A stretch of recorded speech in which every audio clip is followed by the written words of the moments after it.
Hi, Anthony. Hi. Anthony, are you there? Hello, Edivoire. I'm good. How are you? Yeah, good, good, good. All right. Apparently, we are not having the meeting today, are we? No. We're gonna have the meeting. For orientation. Yes, Yes, it's gonna be there.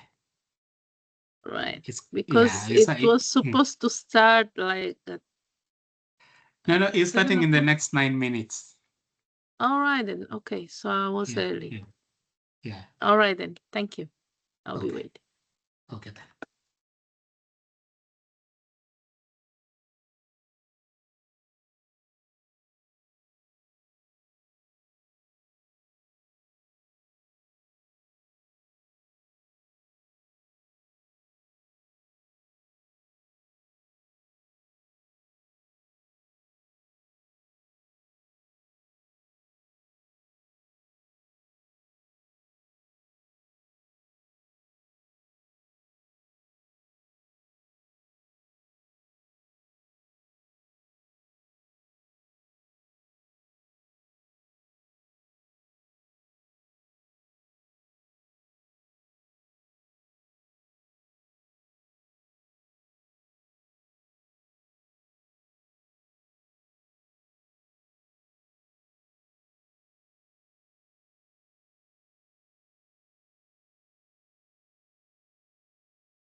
Father in heaven, I thank you. Bless your holy name. Pray that this meeting will go well. Pray that people will be understanding that there will be no, you will give us clarity, you will give us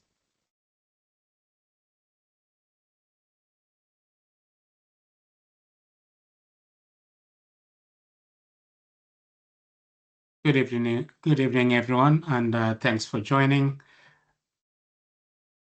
Dr. Sam, I think we're good to kick off. I'll just share the presentation from my side. Yeah, Anthony, I'm there. Okay. All right. Mimi, kindly, if you can assist us in allowing people to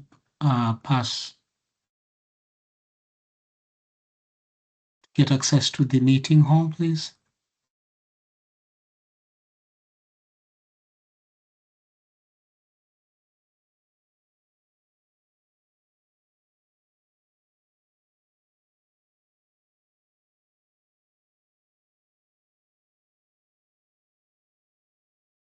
Right.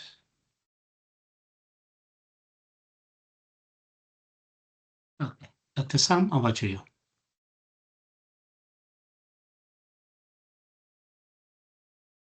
Thank you, Anthony. Good day, everyone. Morning, afternoon, evening, depending on where you are joining us from. I hope you can get me clearly.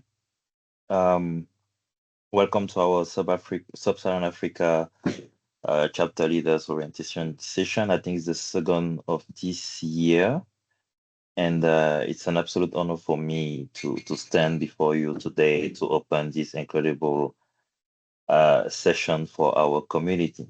So before we dive in, I want to formally acknowledge you who are doing phenomenal jobs every day, chapter leaders, dedicated board members, and the invaluable PMI staff in our region. Thank you for the time, the commitment, and for everything you do to advance the project management profession.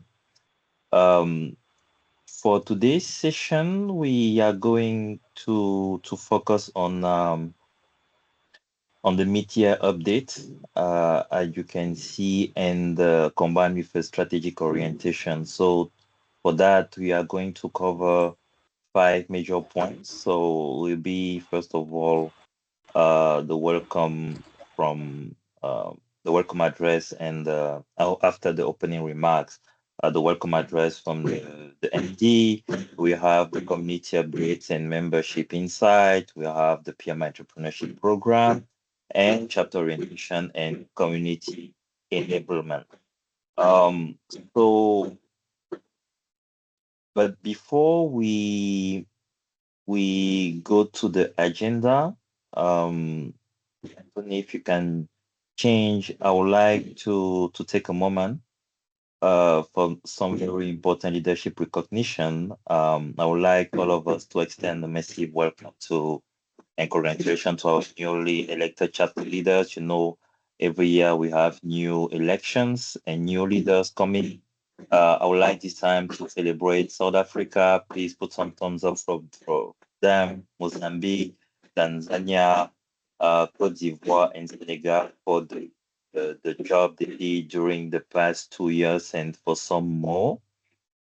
You are stepping into this role at an exciting time for SSA, and we are thrilled to have your fresh energy and vision on board. But meantime, we also want to um, celebrate those who did a very good job during that time.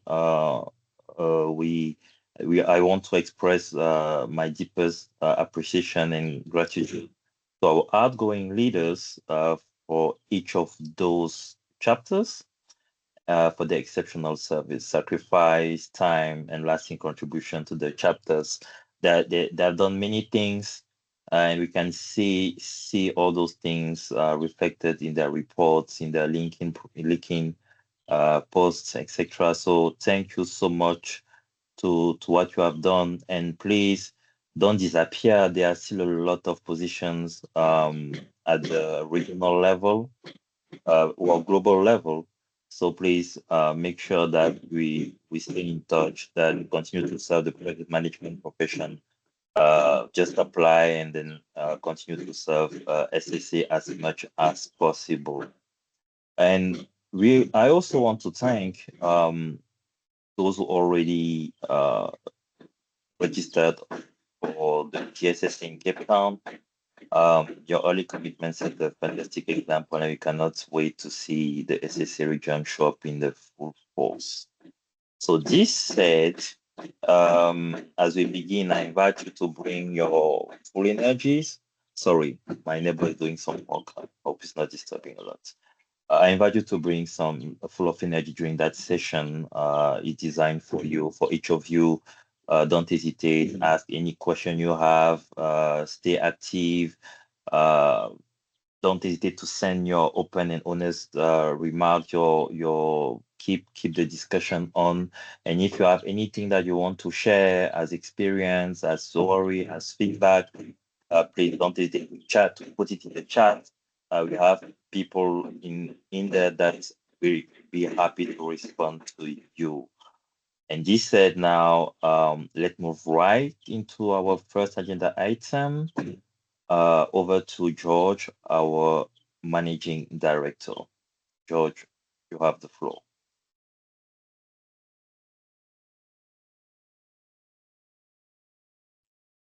Okay, thank you very much. I'm just going to share my slide, so give me 1 second, please. I'm going to use my deck. Bear with me. If you can stop sharing.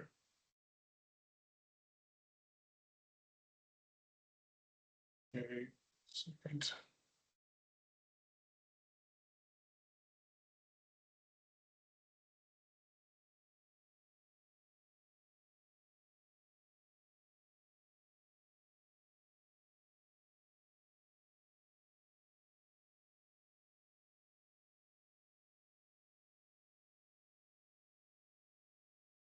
Okay, can you just tell me if you see the full screen and do you see the slide or the notes?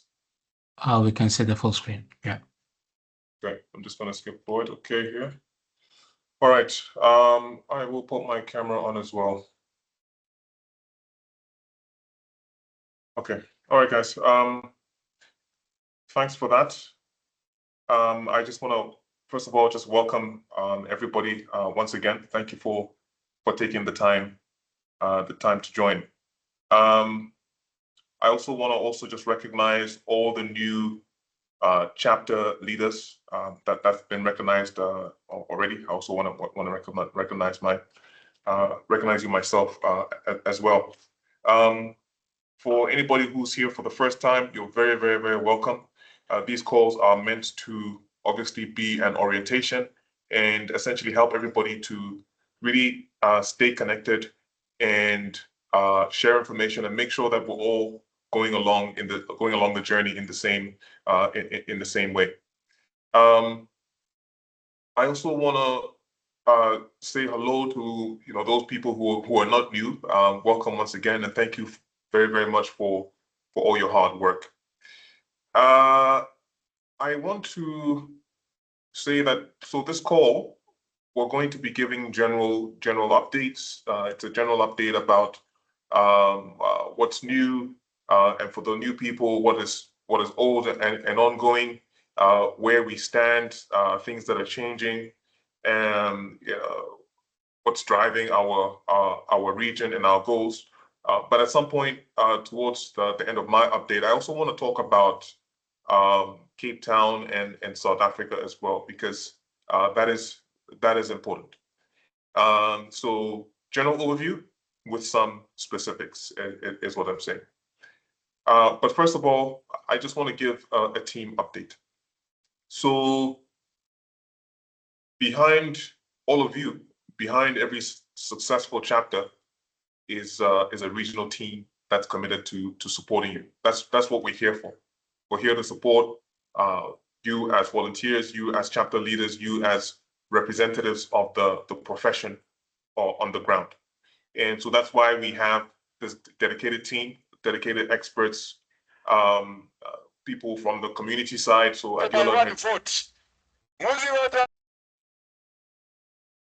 so that's why we have experts from the community side, from markets, from marketing, and also the partner success. All of us are working together to help chapters succeed, essentially.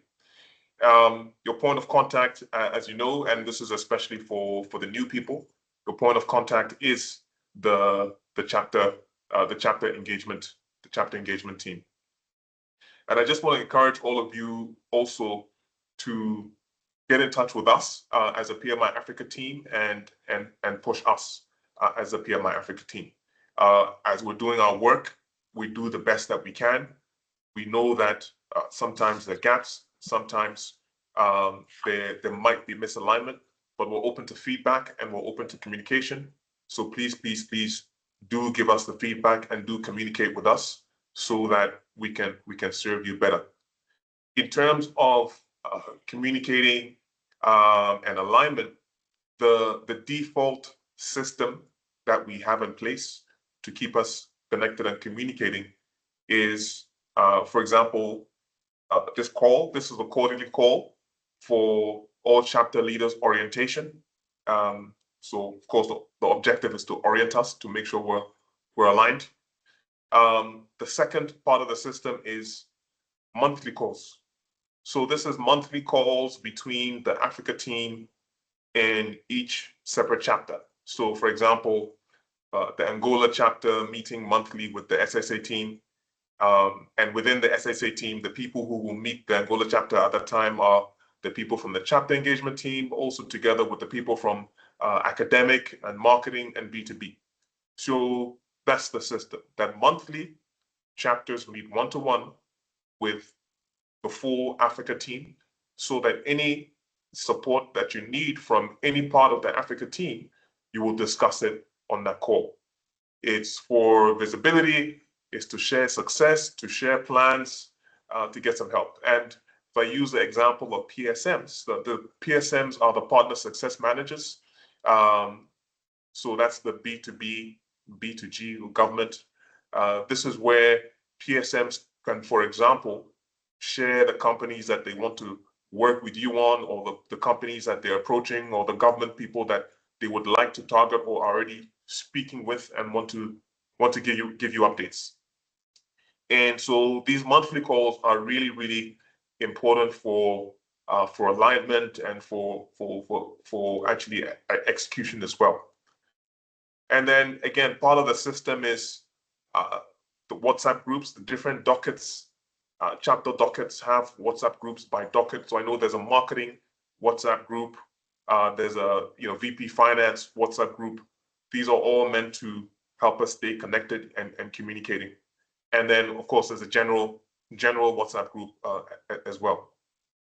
And then of course the chapter plan is the map that guides us for the year, right? You have your plan for the year, which guides you, it guides us as we progress throughout the year. And we use the chapter playbook to measure the success of the plan across the year, the chapter playbook reports to measure the success of the plan across the year.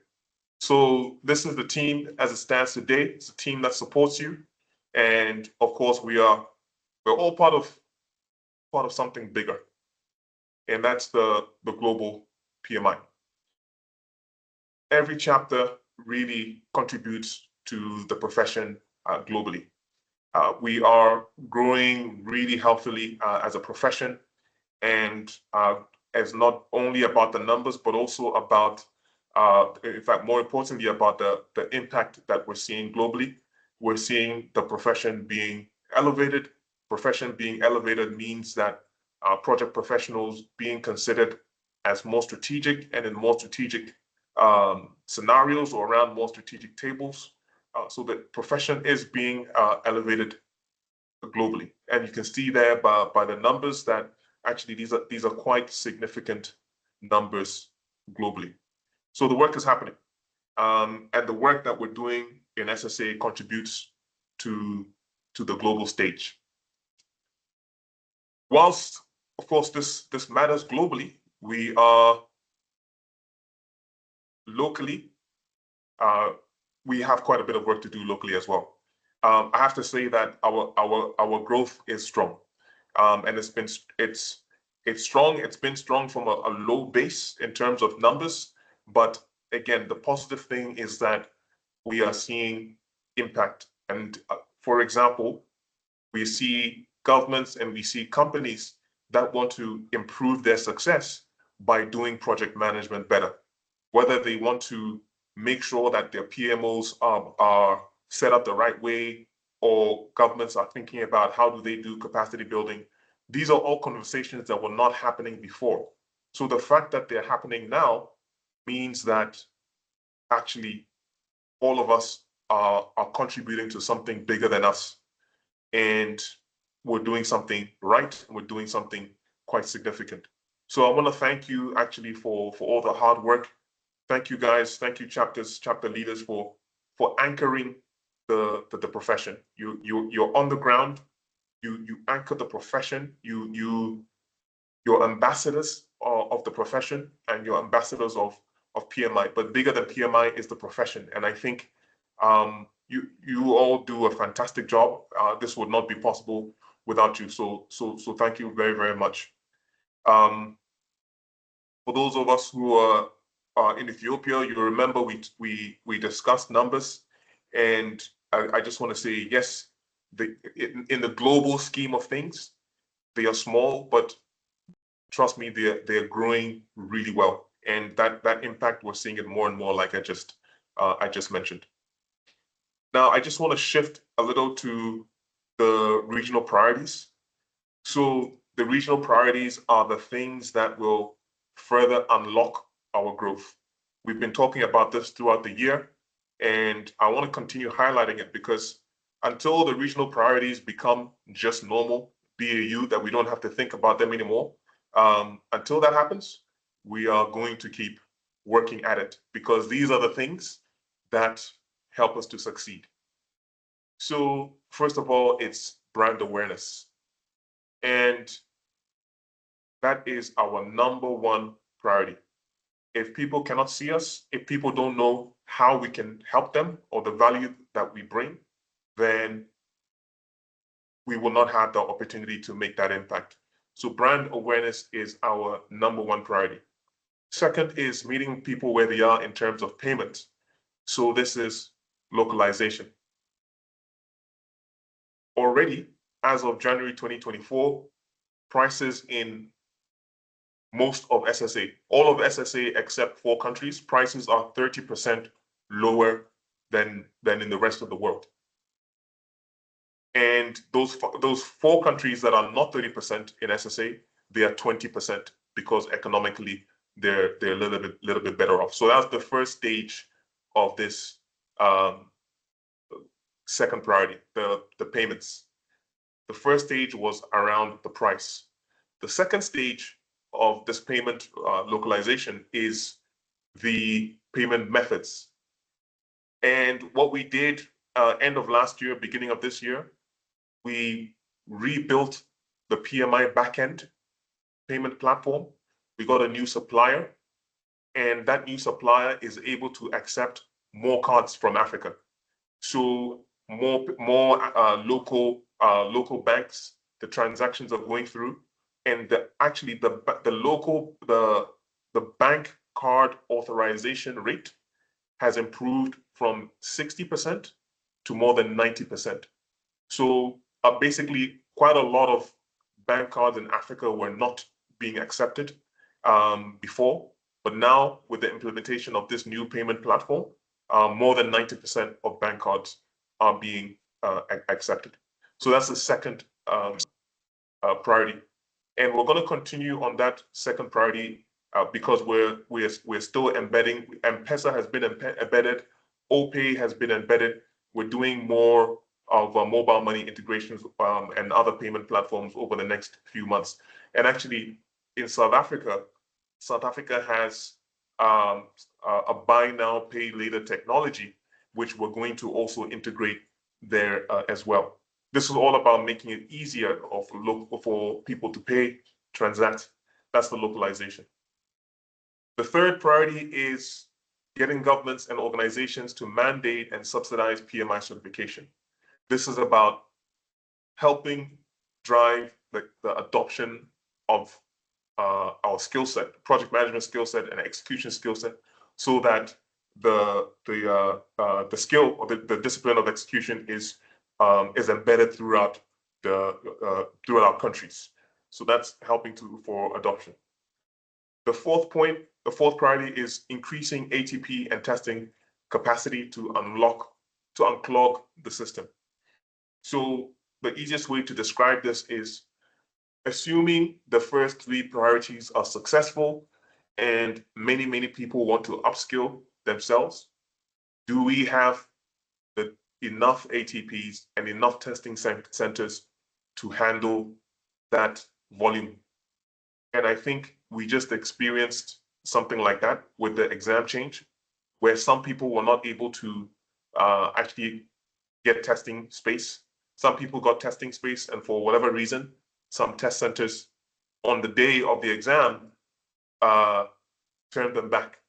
So it's very clear that from a ATP point of view, ATP capacity and testing capacity, we need to make sure that there are no bottlenecks, and that we won't have the challenges that we just had. We'll never have those again, at least not for a very long time. And so that's what this fourth priority is about. And then the last one, set ethical and influential leadership in SSA. This is around how do we support you as leaders to be the best leaders that you can be? How do we make it, and I always say to our team, how do we make it that if Dangote or MTN or Shell wants to recruit leaders for any of its departments, the first people they think about are PMI chapter leaders, because PMI chapter leaders have a reputation for leadership, for ethical leadership, for influential leadership, for getting things done. So that's the vision that we have for all of us, but specifically we're talking about you as chapter leaders. That's the vision that we have. If that's aligned with your personal goals, that's the vision that we have for your leadership capability. And I guess that the big assumption that we're making, is that it's something that you also want, and that is part of the reason that you are volunteering in a leadership role, because of the experience and the exposure that it can give you. And so what we want to do is help to maximize that. Of course, again, if it's something that you want. So these are our 5 regional priorities, and we're going to keep pushing until this is just normalized, that none of these are an issue or something to work on, because we've achieved them. So that's 5 regional priorities. In addition to these priorities, significant news of today, 9th of July, is big news. It's the start of the new PMP era. Start of the new PMP era. It launched today. New PMP launched today. For those of you who don't know, it's officially live. So anybody who goes online right now and wants to take the new PMP, they'll be taking this one. And it's supposed to be great. I'm actually going to be looking into it myself, just because I know how hard our internal team, the PMI certification team, has been working. I know the research that they did in every continent. They looked at how different project management teams work. Of course, they looked at technology, they looked at AI, they looked at where the world is going, and really, they worked really hard to get it into this certification. to get the right questions and the right thinking into this certification. And one of the key differences with the new PMP is it's moved away as much as possible from memorizing. I mean, the previous version moved away from just memorizing, but this one is even taking it to the next level and is pushing candidates really to think. So this is about thinking process and not memorization. Again, that was the case before, but again, from what the team has been telling us, the certification team is they really maximized on pushing thinking capability. So it's now live, and really, what is also new in this is that, again, I talked about how it aligns with today's business environment. There's more of business acumen. Again, business acumen we've been talking about for some time now, especially with MORE, but it's embedded even more in this, looking at agile approaches. Of course, agile and adaptability have been there before, but now it's even there even more now, together with hybrid. And when I talk about decision making, moving from memorization to decision making, it's more like scenario based. So these are just some of the elements of the new PMP exam. So it's the new things, and especially the PMP, given it's the most recognized project management professional certification, it's the most recognized globally. Of course, it's an opportunity for chapters to create awareness and engagement with your communities, to share this information, and to help to support the community. So that is a launch. So there's some detail here. This is quite detailed. So we will just send you the deck so that you can read up on it. Yourself. I just want to say that for those who are preparing, for those maybe who studied the old exam and may not have the opportunity to write the old exam, study hall, PMI study hall is a great tool for you to use to make the transition. If you've already studied the old version and you're looking to move to the new version, the PMI study hall will help with the conversion from the old to the new. But again, we will send some more details. Now, the last update from me really is around Cape Town. So Cape Town, I'm going to give just a little bit of logistical details. Then I'll talk about something that is not so pleasant. It's hurting us a little bit. But let me just talk about the logistical information first, and then we'll talk about what's happening in South Africa. So in terms of the logistical information, anybody who was in Kigali, you will know that, of course, there's a LIM. The LIM is the Leadership Institute meeting where chapter leaders come together. It's only chapter leaders coming together, and the program is built to support leadership learning for chapters, and that's 11th to 13th September. Many of you know the location. It's CTICC2 at the Cape Town International Convention Center. It's near the waterfront, and very well developed location, very nice location. That's the Cape Town International Convention Center. There's also going to be PMI training. We've actually never had PMI training at our conference before, but just to be clear, PMI training is not the ATP training. It's not the training for certification. I've always said to our teams that the name is misleading.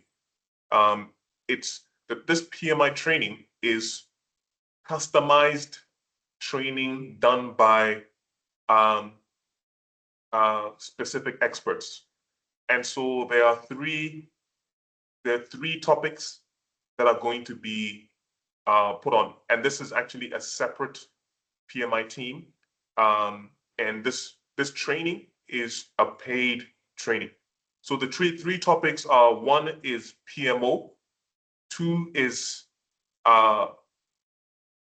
project complexity for giga projects, and the third, I believe, is around AI, but we will confirm the details.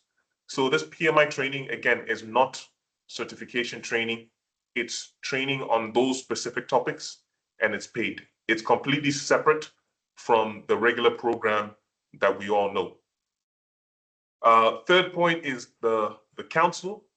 That's the Global Executive Council. Many of you, or some of you, will have organizations from your countries that are part of the Global Executive Council. So, for instance, Dangote, Lagos State government, various others, MTN, various companies are part of the Global Executive Council. And so this council meeting happens the day before GSS actually starts.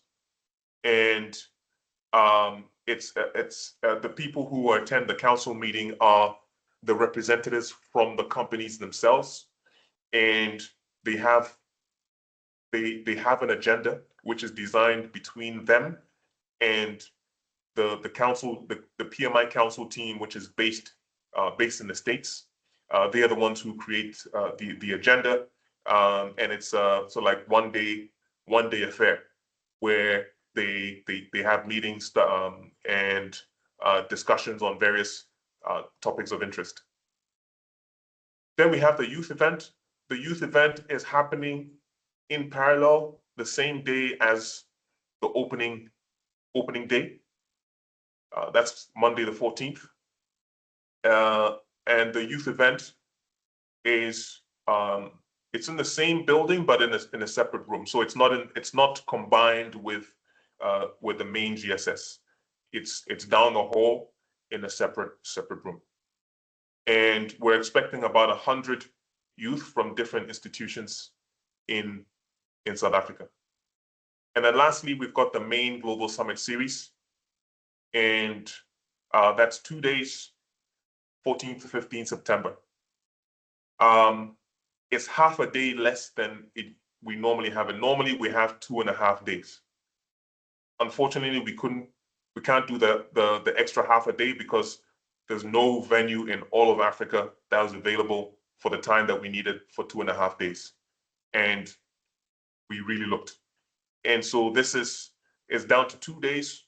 So we've tried to shape the program as effectively as possible to be able to deliver what you all know we want to deliver, what we've delivered well in the past. We want to make sure that we match or exceed that. And it's going to take a lot of work, which leads me on to really what I think is the most important thing that I want to say today, which is the situation in South Africa right now. It's a little heartbreaking, if I'm honest. I mean, who would have ever thought that we have to be in a position where it's like our arm is getting ripped off for the sake of our left arm is being ripped off for the sake of our right arm. You know, it's, for me, I don't know how you all feel. I think I know how some of you feel because you've expressed it, and that is a feeling of disappointment. It's a feeling of heartbreak. It's a feeling of confusion. And I'm talking about the situation in SA, where we've seen attacks on Africans, some Africans having to be repatriated, that sort of thing. It's heartbreaking. It's gut-wrenching, and it's confusing. At least definitely for me, where for as long as I've grown up, always heard about Ubuntu, sang to Ubuntu, danced to Ubuntu, leaned on Ubuntu, everything Ubuntu. So when this sort of thing happens, it feels very confusing. It feels like a bit of an identity crisis. It feels deceitful. And this is not me pointing fingers at anybody. I'm definitely not being judgmental here. I'm just expressing myself, which I think we're all entitled to express ourselves. It's just confusing, and again, heartbreaking as well. And I really hope that we're able to handle this together. We, people tell me, hey, what's going on? What should we do? We should go to make a point. We should not go to make a point. It's isolated, yeah, but it's the principle. So there's a lot said, and I don't have the answers. We don't have the answers in terms of what is going on, where is this coming from, who's behind it. We don't know. I don't know if we'll ever know. All I know is I have also always known us as united and as one. And so I think anything that goes against that has got to be wrong. I think it's got to be wrong. But who's the judge? So I'm not saying much. I'm just expressing myself, and really, I think we should all express ourselves. I think let's have a discussion about this, because it is pretty upsetting. I want to say that in the midst of this being quite upsetting, of course we are Africans, and that's why it hurts, because we are Africans, and it's painful because it feels like a family feud. That even sounds too sanitized. It just feels like it just feels wrong. Of course, we're Africans, but also professionals, and so with our professional hats on, what do we do, especially as leaders? And with our Ubuntu hat on, if our Ubuntu hat is still intact and is not torn, what do we do? With our leadership hat on, what do we do? And with our human hearts, like, what do we do? I think for me, the question is, how do we handle this together? And in handling this together, I think there are two things that we need to consider. One is safety, and two is personal preference. The personal preference, I think that speaks for itself. We are all different human beings. We all feel differently. We all have different backgrounds, all have different triggers, all have different sensitivities. So from a personal preference point of view, really, I think it's up to everybody to make your own decision on how you feel about this, how you will contribute or not contribute, how you will attend or not attend. That's a personal decision. Maybe it's linked to principle, maybe. So that's the personal preference side. And who's to say what is right and what is wrong? But there's a personal preference side. The side where we as professionals and PMI and the Africa team and myself, where we absolutely have to make the right decision. It's not even optional. We have to make the right decision on safety. And that, there's no two ways about that. And so that is what I look at day in, day out. That is what the Africa team looks at day in, day out. What is happening on the ground? What are the news reports saying? What are our partners saying? Our partners who are event partners, but also the people we know on the ground who are just regular people who will give us direct feedback. And we're constantly, every day, hearing what is happening. And from a safety point of view, what we are hearing from all these sources combined is that, yes, there are these heartbreaking things happening. They are happening in certain parts of South Africa. Those parts typically are isolated.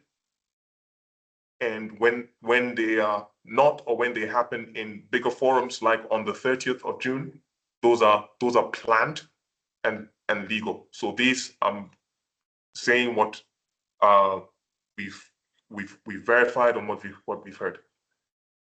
But more specifically, in terms of GSS Cape Town, we know that currently, as it sits, the location for GSS Cape Town is safe, because from a safety point of view, that is what we need to look at. Remember, I said there's two things that we need to look at. We need to look at safety, and we need to look at personal preference. On the safety side, as it stands today, we'll continue to monitor if things change tomorrow, the day after, or the day after that, and ongoing. But as of today, the location for GSS Cape Town is safe. And anybody who knows Cape Town, anybody who knows this area will tell you that this area is not typical of the type of area where we are seeing these incidents. Of course, anything is possible, but typically is not that type of area. And in addition to that, the security here is really high. And actually, we're having to increase the security, not because of the event, but actually because of the speakers that we have confirmed.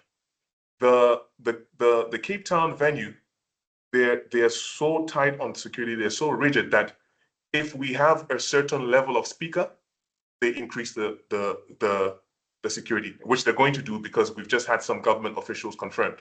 So which means that now they're going to increase the security level essentially to government level security, which even makes an already secure place even more secure. So I'm just articulating the facts. Again, the two things that we have to look at: the safety and the personal preference. And so as we look at these things, again, looking at them as professionals, looking at them as Africans, as humans with hearts, and as leaders, how do we handle this together? How do we lead?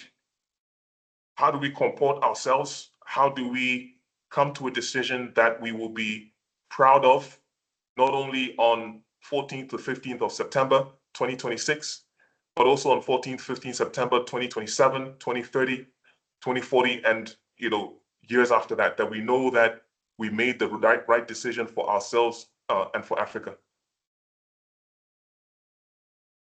So I just want to stop there. I want to be respectful of everybody's point of view. Again, personal decisions, personal preference. And really, I think if we call ourselves African leaders, let's lead. Let's lead. That's all I'll say. And I'm just going to end there. Thank you very much. You guys are amazing. You're making an impact on the ground. And thank you for all the work that you're doing. Thank you very much. Thank you. Thank you, George. Thank you so much for that powerful presentation and for sharing your strategic vision for our region. Just to summarize it, the regional priorities George just outlined and must remain at the very soul of everything we do as chapter leaders, volunteers, and when we implement PMI strategies on the ground. We should let these priorities be our North Star to guide our initiative to make an impact. So thank you for that. Just a key element I forgot during my introduction. Please don't forget to keep your mic muted and your videos turned off. and you have the possibility for my francophone colleagues to activate interpretation. You have an interpretation icon somewhere at the bottom of the screen, so you can select the language and change from English to French. Donc, pour les participants francophones, vous pourrez toujours activer la traduction pour vous permettre de suivre en temps réel ce qui est dit en anglais. So, Anthony, should we get some question now or at the end of the session? Okay, Q&A. Okay, good. So let's take some question. I see some hands up. Sonia, please open your mic and ask your question. It's not a question. I'm here in the middle of South Africa, myself being a Namibian, and I just want to highlight reassuringly, I've had friends and on other initiatives, colleagues from Africa visit, and the issues pertaining asking foreigners or non-South Africans with no passport, no residential rights to leave is in the informal areas where, and not targeted to any tourists, not targeted to anyone with real passports or real, it's been actually also very peaceful, even though it's been in the informal spaces.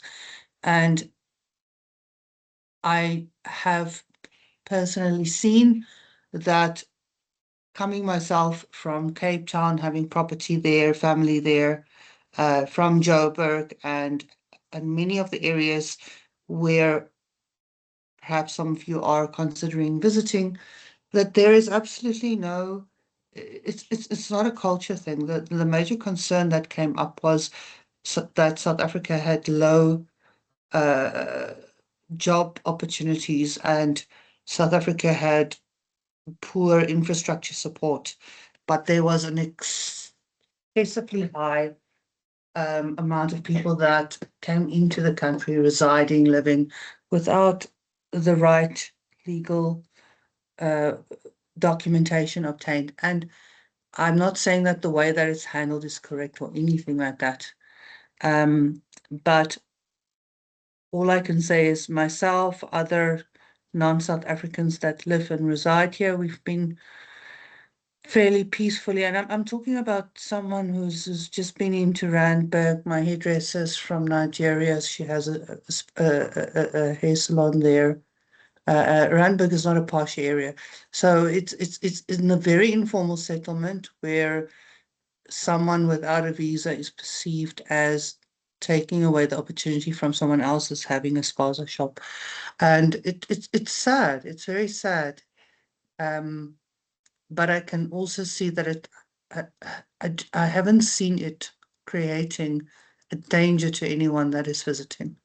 I'm just trying to give you a viewpoint of someone that was negating on the ground, and that's having people from my church from different countries staying over with us just to be precautionary. And we had a full in case something happens in the informal settlement with non-South Africans that live in those areas, and nobody was attacked or killed or anything like that. George, your hand is up. Sorry, I just thought it might be helpful to relay what we're experiencing firsthand as non-South Africans in South Africa, and that we really don't think that there's any threat to anyone coming into South Africa at the moment, especially for visitation purposes. Okay, sorry.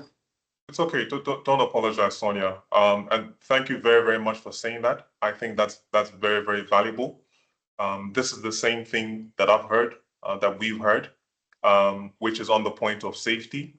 This is why we've said that we are still going ahead, because as you said, some of the things that have been happening are typically in informal settlements and are with so-called undocumented. So this is what, on the safety side, this is the assessment that we continue to make and that we hear. And that's why I said there are two things. There's the safety side and the personal preference. The personal preference is because, sometimes there's a saying that perception is reality. And we live in a world where we're on social media all the time. The news is constantly negative, and it creates a fear, and it creates, and there is a narrative. And so what we don't want to do is say 100% we know what's going on. You have to come, we don't want to take away people's own agency, right? Because we all have a right to make our own decisions. Sipo, you asked the question, what is my understanding of what's happening in SA? It's actually, my understanding is exactly what Sonia said. But to add to my understanding, I need to consider and reflect the feelings of people who have approached me with concern and with fear. And so this is why I'm being as objective, or trying to be as objective and as transparent as possible. And when we analyze this as an Africa team together with the region mentors, we see that, yes, there are two sides. There's safety, which is what we as the Africa team and mentors and you guys have a responsibility for. And then there's personal preferences. Hey, George, there's a question in the chat. Given the security challenges in South Africa, has a contingency plan, a plan B, been considered to ensure that the GSSA can still take place should the situation require it? So, Ahmad. yeah, so this is exactly the point. In quotes, the security challenges. At the moment, it's deemed safe. But yes, as project managers especially, we should have a plan B. If for whatever reason we cannot, it's deemed unsafe by all accounts, then actually there will be no GSS this year. There's no alternative venue for multiple reasons. So if it's deemed unsafe and we cannot go ahead, which I hope it doesn't get to that point, then there's no alternative venue. We will just not have a conference this year.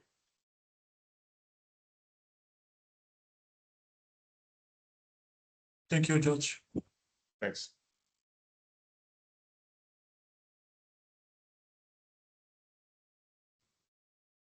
Any All other right. questions?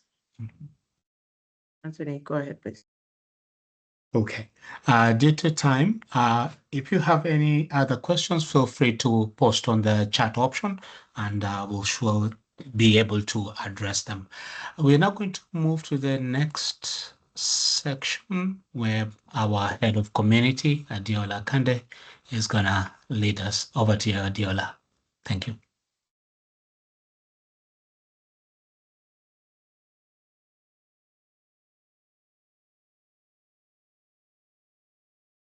Good evening, good day, everyone. I would like to say welcome again to everyone, and thank you so much for being here.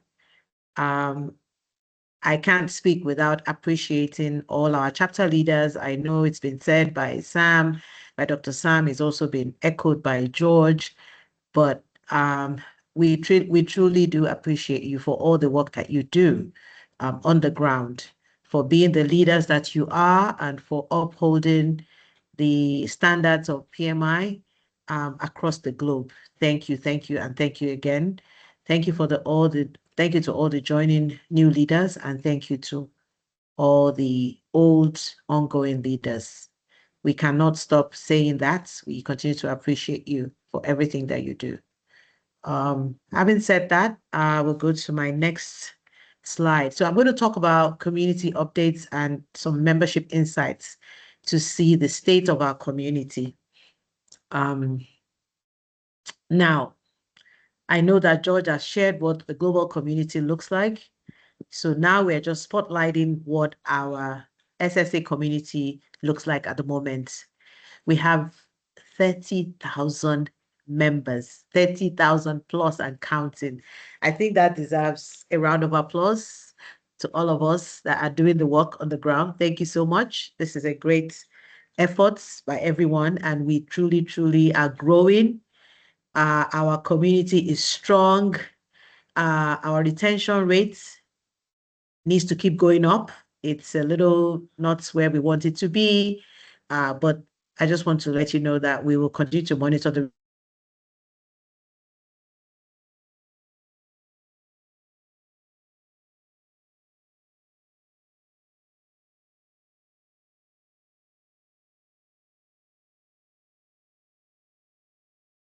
Hello, Adela.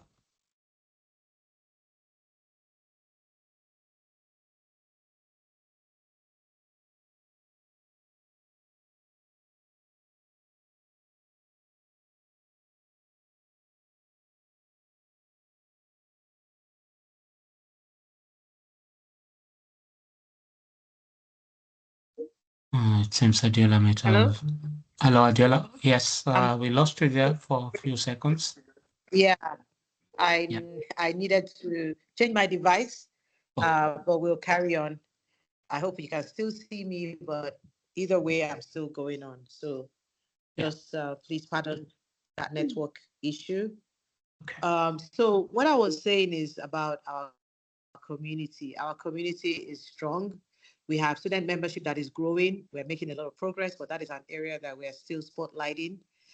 We have our chapter members at 25,000. Can you see that we're closing the gap between the chapter members and the PMI members? This is due to a certain number of things. Part of it is the PMP exams that are being taken and people are taking membership. Part of it is our new membership model that is ongoing. And what really excites me is that we have 30,000 members, but we even have 36,000 certification holders. So that is really exciting. And the more we keep educating ourselves, the more we keep becoming better project managers, the better for our continent, which is why we are all here, the passion for the continent. Another thing that I would like to highlight, of course, we have our 24 chapters and we have ongoing chapters information. We have 6 at the moment. We're looking forward to receiving Burkina Faso, Mali, Somalia, Guinea, Sierra Leone, and Madagascar. Yeah, active certification holders is now 41,000. Active PMPs is 36,000. So just to show you the picture of where we are as a community, and I think our community is growing, our community is strong. There are other things on this slide. Our council members have grown to 9. We have over 100 ATPs. We have 10 student clubs and still counting in 18 universities. And we have 3 GAC programs in 2 academic institutions. So this is a very good picture of what we are as a community, and it's thanks to all of you. Let's go to the next slide. Next slide, Anthony, please. Yeah. This is our membership. Again, another picture of what we just saw in the other.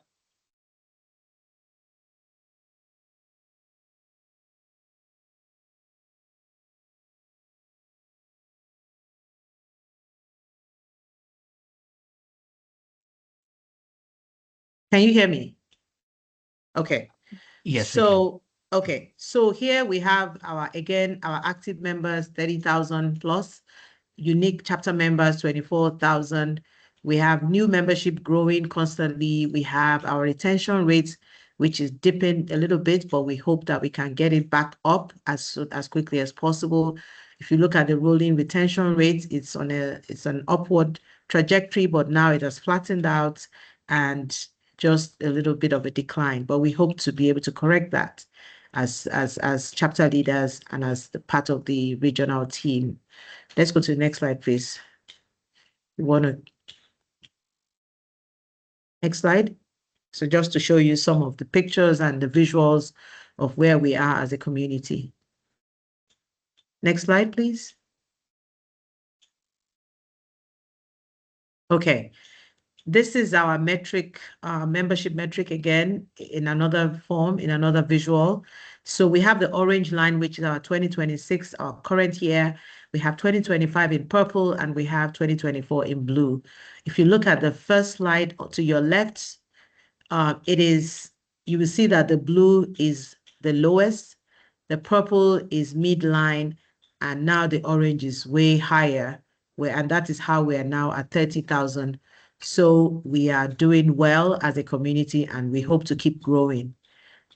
If you look at the retention on the other hand, we see retention, the purple line is the middle line. We see the blue line, that was 2024, which is kind of going up and down, and it came a little up. If you look at the orange line and compare it to purple line, which is comparing 2025 to 2026, you will see that the orange line is a bit below the purple line, at least from January up until now. So we hope that we can actually get our retention rates up. We're currently at 61.9%, but we want to get that up.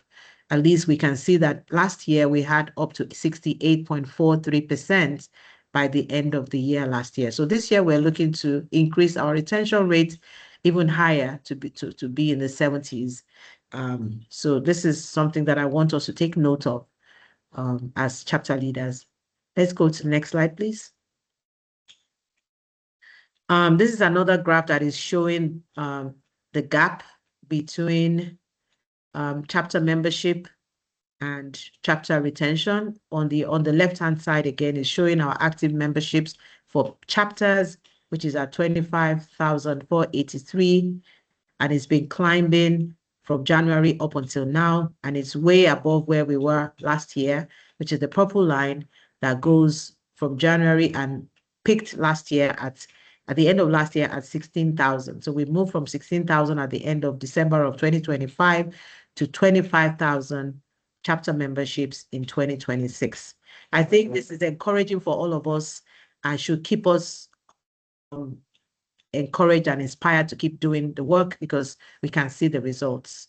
Again, this is retention year by year, and you can see clearer on this slide. You can see that the orange retention was at 72%, and then it went to 77, came to 68, and now around, it's lower than, it's about 60, so it's in the 60s. So we want to get the retention rates up to where it was at some point, 79.97. That's almost 80%. And I think we can do it. So I think we're going to have more conversations about how to maintain our chapter members, how to continue to maintain the retention rates year on year. Let's go to the next slide, please. Again, this is a great picture to show us how we are closing the gap between the PMI membership versus the chapter membership. The PMI membership, you can see, we used to be half of the PMI membership. Like the chapter membership was like half. This time last year, we were at like 12,000 plus membership, and now we're at 25. And you can also see the two lines. The PMI membership is the purple line, and the orange one is the chapter membership. You can see the chapter membership started from here, 10K, and it's inching up and it's going all the way up. Now we're at 25K, which is closer to what PMI membership is. So this is a great achievement. Again, I want to say kudos to all of us. I want to say thank you, and truly, truly great job that we are doing as chapters. I know that you are doing a lot. We see all the best practices. We see all the social media posts. Everything that you are doing is working, and we need to continue to do those things that we do to make our chapter members satisfied. And that would take me to probably chapter satisfaction. Thank you, guys. You all deserve a round of applause. Thank you. Let's go to the next slide. So this is showing December 2025. Okay. Going to some upcoming activities. Just to quickly give you an update, we now have SSA office hours that just started. SSA office hours, that is a dedicated support platform for all of our chapter leaders. We have these sessions chapters can receive support. They can ask their questions about thought sports, about the volunteer engagement platform, and the marketing portal. So this is something that we've just started, and we want you to join, and you can feel free to join anytime you need support. So that is available.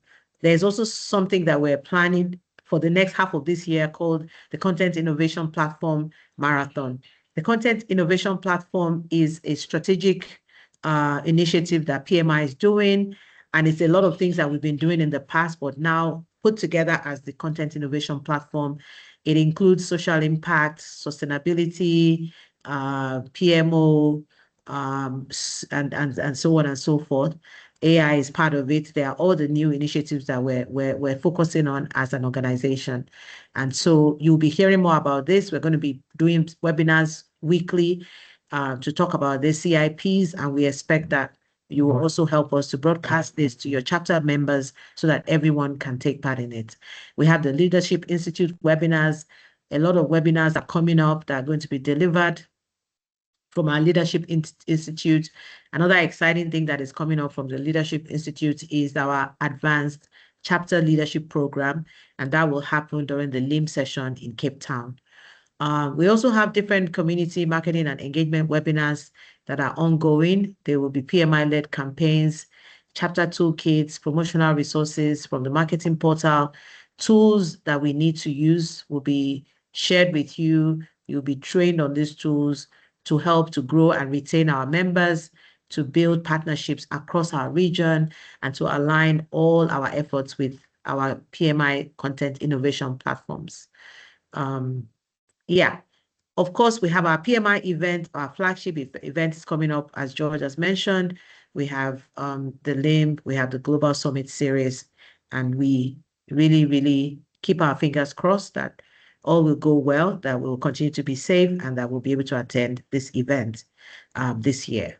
Operational excellence is something that we continually strive to as a team, as our community team, our chapter engagement team.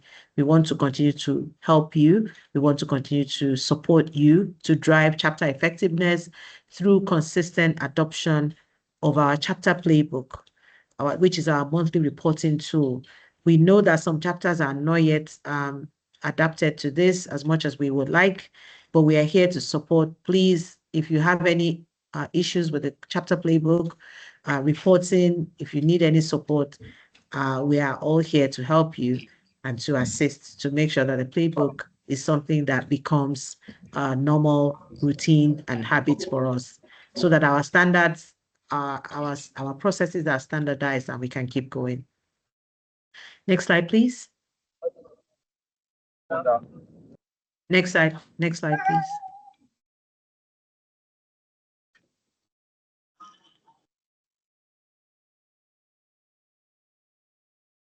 Anthony, next slide, please. Okay. Okay, these are just some marketing calendar dates to look forward to for what is happening in the next quarter, that is this July and August.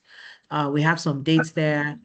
Old PMP products exam sunset happened yesterday, and we have the new one today. So you can see that slide is going to be part of this deck. So you can just look at the dates and the upcoming events from the marketing calendar. So we have a whole bunch of things in July. We have the World Youth Skills Day, which is coming up next week. We have the AI International Day. We have PMI AI campaign updates, PMI award finalists announced. And then we have the Agile Practice Guide and the Agile Practice event that will happen before the end of the month.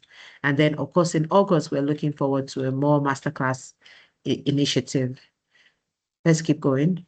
So, next slide, please.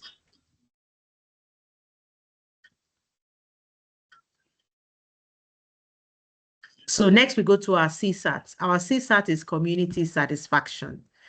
And chapter members and chapter leaders are part of our community, but they are not the only part of the community. We have cert holders who are part of our community, but they are not chapter members. Please, can you mute if you're not speaking? So we have I just want you to know that chapter members are a large part of our community, but we also have other communities as part of our online PMI.org community. We have students in our community. We have cert holders who are not chapter members who are part of our community, and so on and so forth. But we want to continue to make sure that our community and in its entirety is satisfied. We keep striving for us to meet our community at their point of needs, to support our community as much as we can.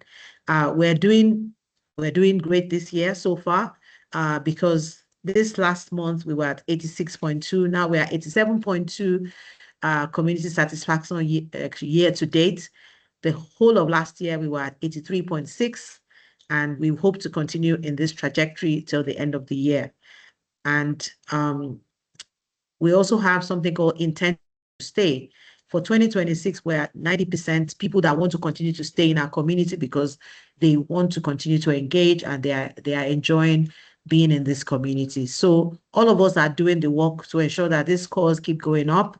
As chapter leaders, the things that we have to offer our chapters, the support that we have, this is what helps our community satisfaction to go up. And this is a survey that is sent out once a quarter, and it will be sent. We will inform you when it's going to be sent out. We don't know who they send it out to. We just let you know that the community survey is going out.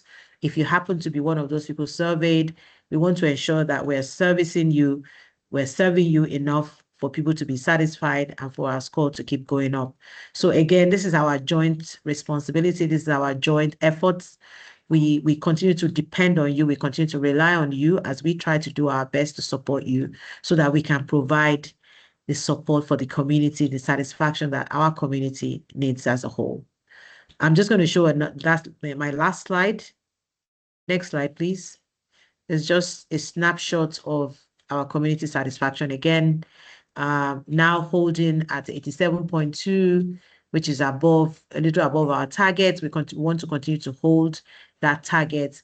The insights from this slide is now we are going year on year. We're 1.8 points up from where we were in Q1.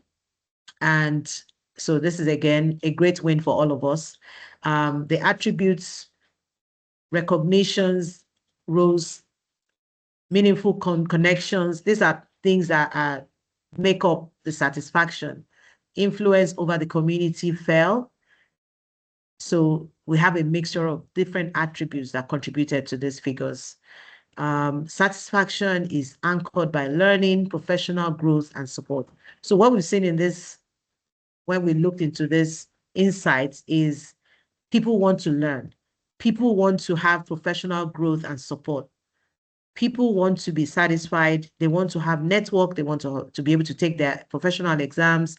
They want a community that can support them. And we're already providing some of this. Yes, there are some challenges that we've seen. For example, people like struggling to find study hall after purchase. These are some of the challenges that people have seen. We've seen sometimes void certifications months after passing. This was experienced in Rwanda, and we've passed this message on to the team, the global team. But we also have some wins. We have a WhatsApp community that share revision materials, that talk about PMP exams, that people are able to support themselves. And it's just very uplifting. Every day I look at my WhatsApp and I see somebody says, I've passed my PMP, and everybody's rejoicing for them. It's a wonderful, wonderful community. So, of course, we're looking at what are the reasons for satisfaction. Like I said, there's learning and knowledge, professional growth, support and helpfulness, networking and communication and engagement. This is very important for all of us as chapter leaders. Continue to engage, continue to communicate with our chapters.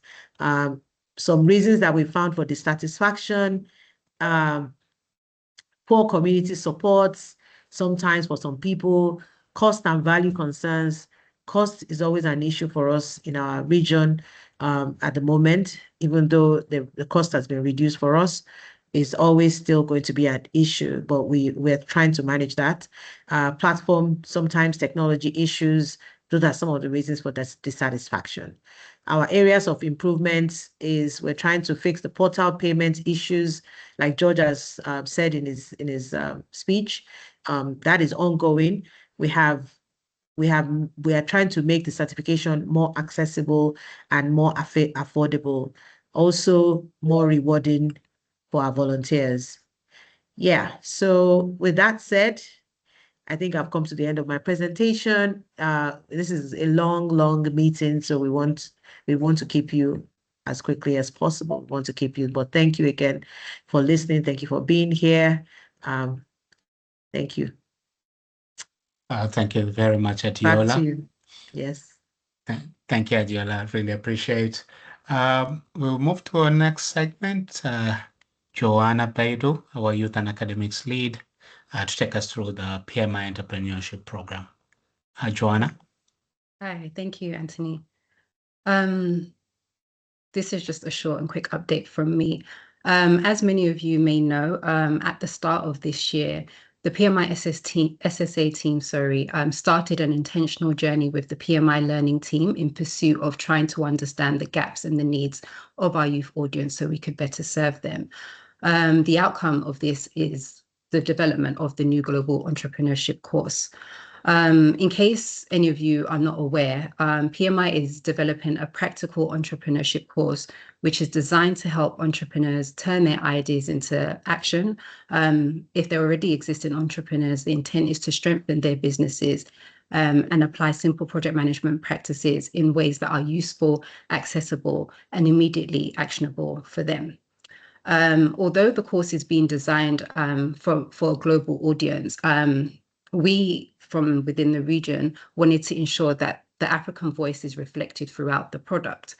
And this includes both the course content shaped by African perspectives and the reflection of entrepreneurial stories from African founders and innovators. The journey with all of you started in early June in the form of a now ended pilot.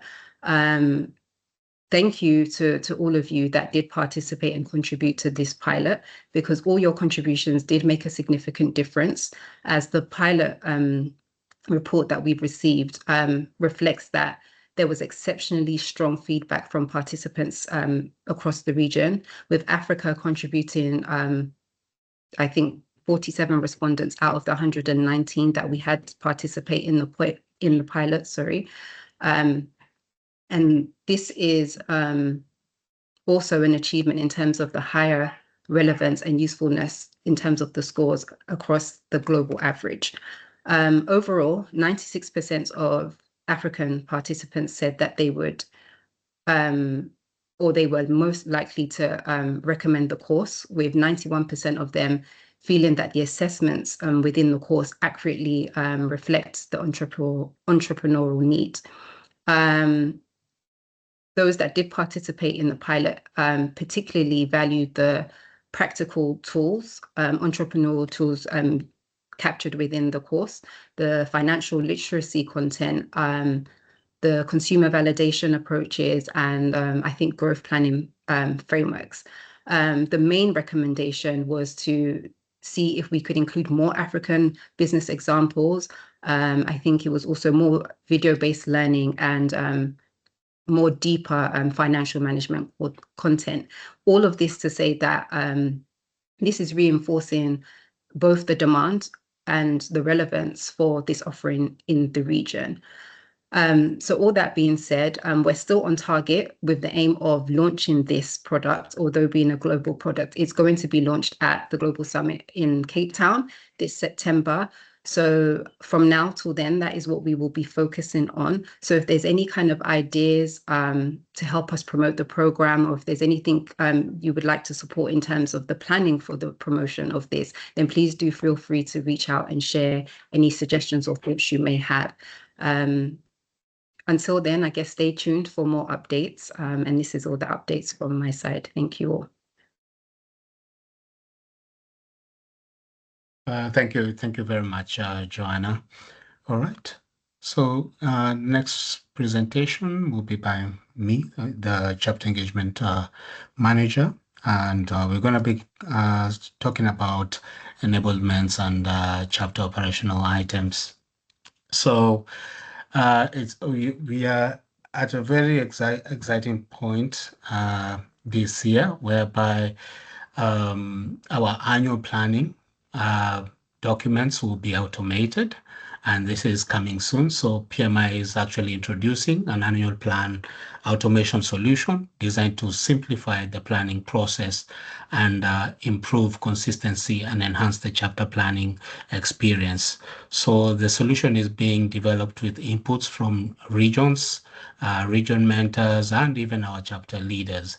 So as you can see from my presentation, we've already covered a few stages of this annual plan automation, and we are currently at change management, where we will be engaging chapter leaders for user acceptance testing, as well as in Q3, where we're going to be looking at preparing all the audience through training in adoption for their new annual plan, which will be adopted early next year.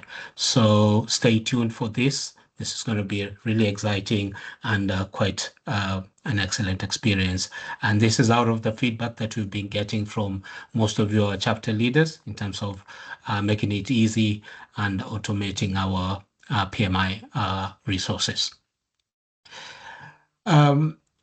Something that was mentioned before by our head of community, and that was around our content and innovation platforms.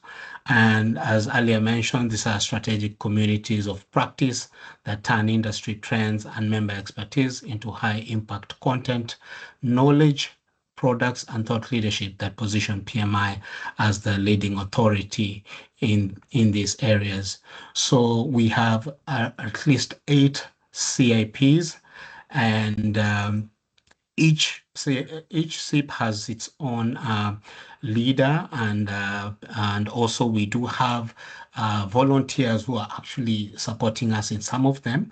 So the first one, which is Agile, we have Denise, who's our lead from PMI, and under Agile, we are championing modern human-centered agile practices beyond software development, advancing enterprise agility in an AI-accelerated world. Also, we do have the AI artificial intelligence. Then PMOs led by Americo Pinto. I know most of you have engaged, and also we have an ambassador who's supporting the region. So under PMOs, we have the PMOGA, which exists to elevate PMO professional worldwide and advance evolution of PMO practices and strengthening the PMO profession and enable PMOs to be recognized and sustained as strategic trusted partners in value delivery. Social impact, which is very strong in our region, led by Ashley. So under social impact, we connect professionals and nonprofits to create change through project management, empowering purpose-driven project outcomes. Then also we have sustainability led by Lucilla, who under sustainability, where we equip project professionals with the tools and methods to elevate every project with a long-term multi-dimensional perspective that integrates environmental and social and economic impact. We have also Giga Projects. Under Giga Projects, led by Ben Brand, we equip professionals leading high complexity, multi-billion-dollar projects with resources, tools, and insights for success. Then change management, empowering professionals to lead change projects that drive meaningful transformation and measurable impact across organization. Then lastly, we have the product management, where we bridge projects and product discipline to help professionals deliver greater value from ideas to impact. As earlier mentioned, that we're going to have a CAP marathon where we're going to have all the subject matter experts engage with our regional volunteers, leaders, and members as well. And there will be, we'll have deep dives around the 8 CIPs. So please don't miss out. We're going to be sending invites for you to engage in this in this amazing program.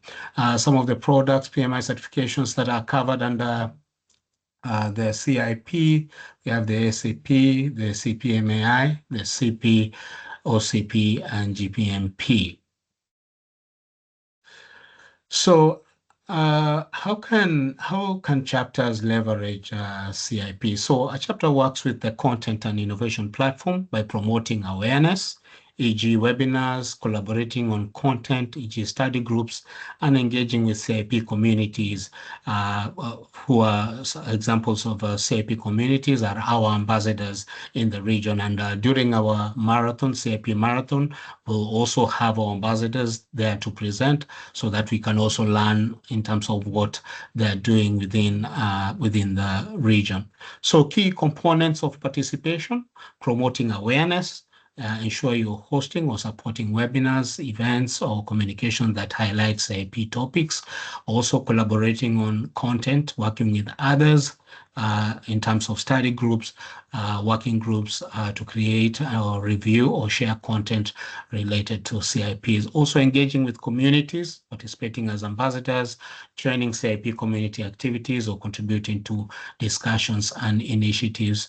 Ensure that at the end of the day, we are delivering value. So we ensure activities are relevant and high quality, connecting global expertise with local chapter needs. Also, we do have a lot of new upcoming initiatives and changes that are also coming up. So LMS migration. So PMI is introducing a new learning delivery platform for chapter leaders orientation courses, where learners will keep the same trusted content now delivered through a platform offering better consistency, improved course progress tracking, and also stronger overall usability. So kindly, we will be sharing with you these presentations, but what is very important is for you to note the dates highlighted on the presentation. Courses will tentatively move to the new learning platform. That was from 30th of June. Then in progress, courses stay current in the current platform through 31st December. Then from 1st of January, we'll move to the new platform and we'll restart from zero. So completed courses can still be tracked and accessed from the My Courses on my PMI. Learners are encouraged to contact customer care with any questions. And if you have any other in case of any questions, you can reach out to customer care directly, but at the same time, you can reach out to us, that's myself, Nelson, and Mimi. We can always be able to guide you. Reminder to receive chapter support reimbursement. All active chapter officers must complete the required CLO courses for the current calendar year and have a current status in chapter system so that you can be able to secure your reimbursements. Also, under Leadership Institute webinars, and I just want to thank the region, our regional leaders.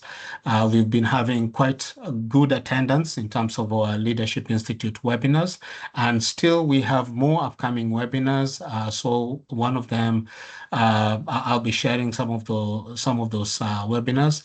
But under the Inter-Chapter Collaboration Initiative, which is a very key initiative, is where we learn how PMI chapters can collaborate and deliver great member value through shared initiatives. So these interactive workshops uses PMI Construction Talks initiative to co-created by chapters from Portugal, Brazil, and our very own Angola chapter as a live case to explore how inter-chapter collaboration can expand and strengthen relevance and accelerate certification adoption. So don't miss out and kindly register.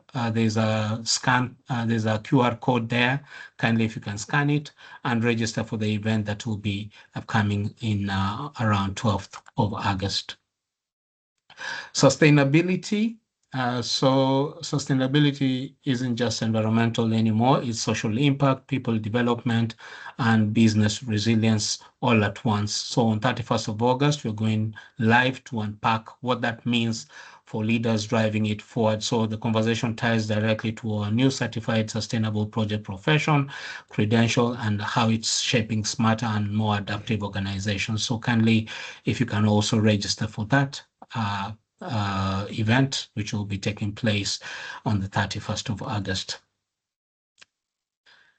Then we have our Q2 community marketing webinar, which is currently on demand. So please, if you were not able to participate in the Q2 marketing webinar, please do so. And you'll be able to attend to that event as well, which is on demand. But that being said, we also have,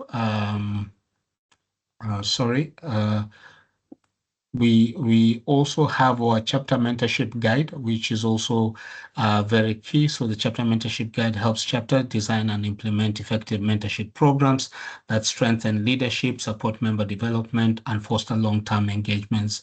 So your role as chapters is to guide and to define your mentorship goals, choose a program format that fits your chapter capacity, recruit mentors and mentees, and support participants through the experience.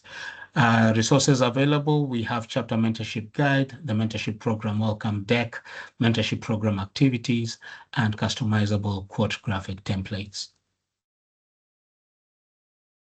Also, we have PPTs available for you for your walk-in, for your presentations. So please, if you can scan the QR code, that's the chapter updates deck, very key and important deck. So this monthly chapter update deck provides chapter leaders with a consistent overview of PMI initiatives, key messages, upcoming activities, and available resources to help you as our leaders be informed and plan effectively. So the deck is published on the first Wednesday of each month. So always you can get this deck or download it from the marketing portal.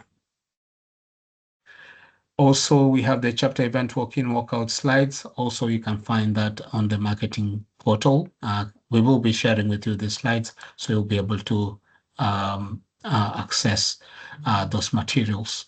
Then also we have the 2026 content calendar, which is your guide to aligning chapter activities with PMI global messaging throughout the year. So key measures here are connecting your community from Q1, then growing together. Q3, skills for tomorrow. So this is where you embrace change, develop future skills, lead through transformation.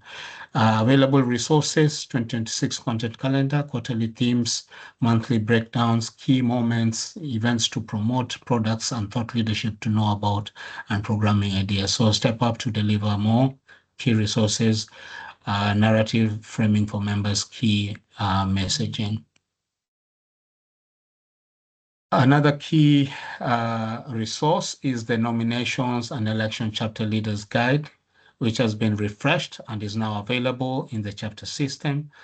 So this is very key since chapters on an annual basis, you're always having elections. So kindly be updated in terms of the current structure and be able to apply the rightful structure in terms of your election processes. Also, something that I felt it was important that for us not to miss out, the PMI official mobile app is active. So kindly download the app and keep track of your PDUs, scan the QR code and get the updated app. All right. So as we come to the end of today's session, we also would like to get your feedback. It's very important. Your insights is what makes this event to be a success. So kindly, if you can scan the QR code and provide us your feedback in terms of your thoughts of the orientations, areas where we need to improve, and areas where we did well as well, and what are some of the topics that you'd like to hear in the future.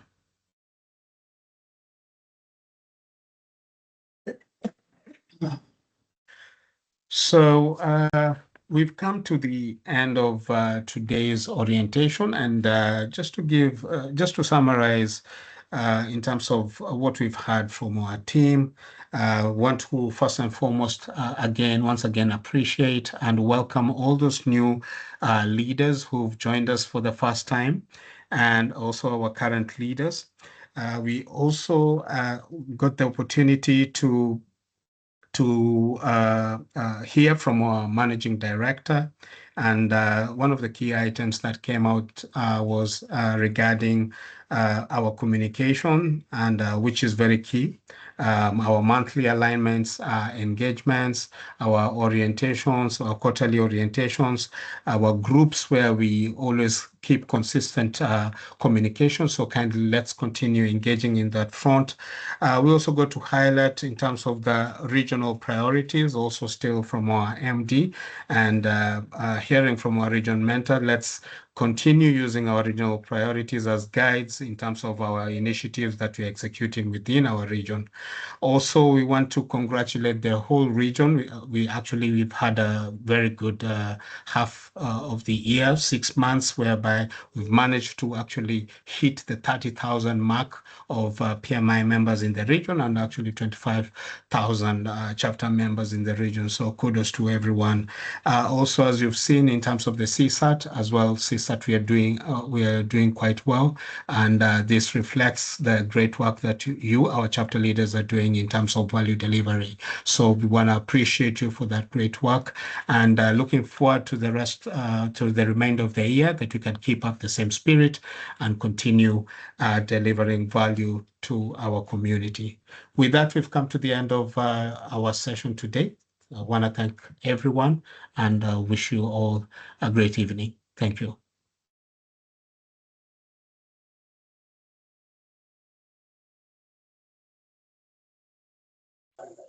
So there was a hand up, Anthony. Thank you. All right.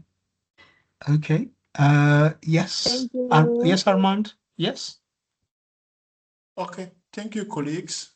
Let me thank I'm the project manager at PMO AFDB. I'm based in Abidjan, Côte d'Ivoire.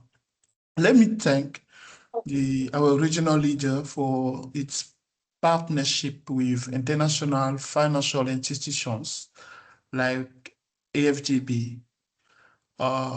George, following Prof. Lavaillon Ika inspiring presentation 2025, which motivate many AFDB colleagues to pursue PMP certification, would PMI support the creation of a PMI community within the African Development Bank Group? Thank you. Hi, Ahmad. Thanks for that.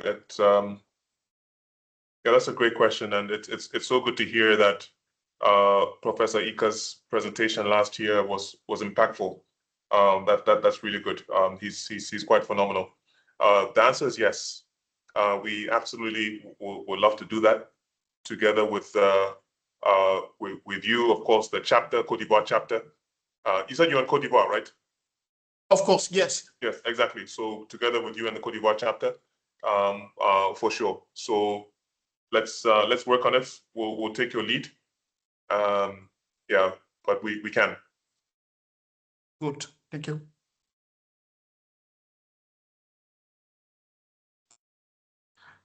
All right. Thank you very much, and thank you to all our chapter leaders. Just to check, there are no more questions. There's no other questions. Yeah. Okay. No. Yeah, we don't have any other additional questions. We are still displaying the QR code for the survey. Your feedback is very important to us, so kindly, if you can take the survey. Thank you, everyone. Enjoy the rest of your day. Thanks, everyone. Have a good night. Thanks. Bye. Thank you. Thank you. Good night. Good night. Thank you very much. Thank